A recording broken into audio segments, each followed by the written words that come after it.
Hello എല്ലാവർക്കും നമസ്കാരം. എല്ലാവരും സുഖമായിട്ടിരിക്കുന്നതെന്ന് വിശ്വസിക്കുന്നു.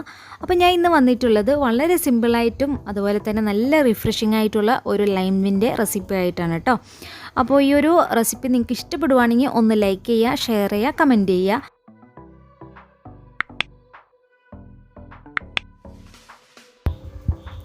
അപ്പോൾ ആദ്യം തന്നെ നമുക്കൊരു ചെറിയ പാത്രം എടുക്കാം. അതിലേക്ക് നമുക്ക് ഒരു സ്പൂൺ കസ്കസ് ചേർത്ത് കൊടുക്കാം. അപ്പോൾ ഒന്നോ രണ്ടോ അത് നിങ്ങളുടെ ഇഷ്ടം പോലെ നിങ്ങൾക്ക് കസ്കസ് ചേർക്കാം കേട്ടോ. പിന്നെ ഇതിലോട്ട് ഞാനൊരു 1/4 ഗ്ലാസ് വെള്ളം കൂടി ഒഴിക്കുന്നുണ്ട് കേട്ടോ. വെള്ളം നമ്മൾ അത്യാവശ്യം നല്ലോണം തന്നെ ഒഴിക്കുക, കാരണം ഇത് നന്നായിട്ട് കുതിർന്ന് കിട്ടും നമുക്ക്. ഇനി നന്നായിട്ടൊന്ന് മിക്സ് ചെയ്ത് കൊടുക്കുക, എല്ലാ ഭാഗത്തും വെള്ളം ഒന്ന് മിക്സ് ആവാൻ വേണ്ടിയിട്ട്.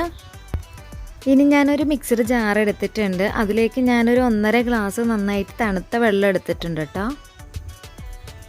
ഇനി ഇതിലോട്ട് നമുക്ക് ഒരു ഫുള്ളായിട്ടുള്ള നാരങ്ങാനീര് ചേർത്ത് കൊടുക്കണം. വലുതാണെങ്കിൽ പകുതി മതിയാകും, ചെറുതായതുകൊണ്ടാണ് ഒരെണ്ണം എടുത്തേക്കുന്നത്. പുതിനയില ചേർത്ത് കൊടുക്കുക കേട്ടോ. അപ്പോൾ പുതിനയുടെ ടേസ്റ്റ് ഇഷ്ടം കൂടുതലുണ്ടെങ്കിൽ കൂടുതൽ ചേർക്കാം കേട്ടോ. പിന്നെ ഇതിലോട്ട് ഒരു 1/4 ഗ്ലാസ് പഞ്ചസാരയും കൂടെയും ചേർത്ത് കൊടുത്തിട്ടുണ്ട്. അത് നിങ്ങളുടെ മധുരത്തിനനുസരിച്ചിട്ട് കൂട്ടുകയും കുറയ്ക്കുകയൊക്കെ ചെയ്യാം. ഇനി നന്നായിട്ട് നമുക്കൊന്ന് അടിച്ചെടുക്കാം.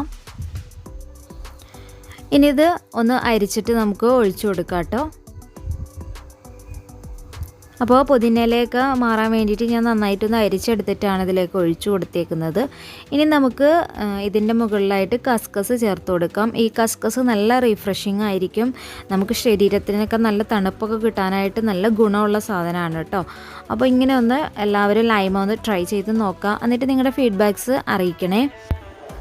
ഇനി അടുത്ത വീഡിയോയിൽ കാണുന്നത് വരെ ഓക്കെ, ബൈ, താങ്ക് യു.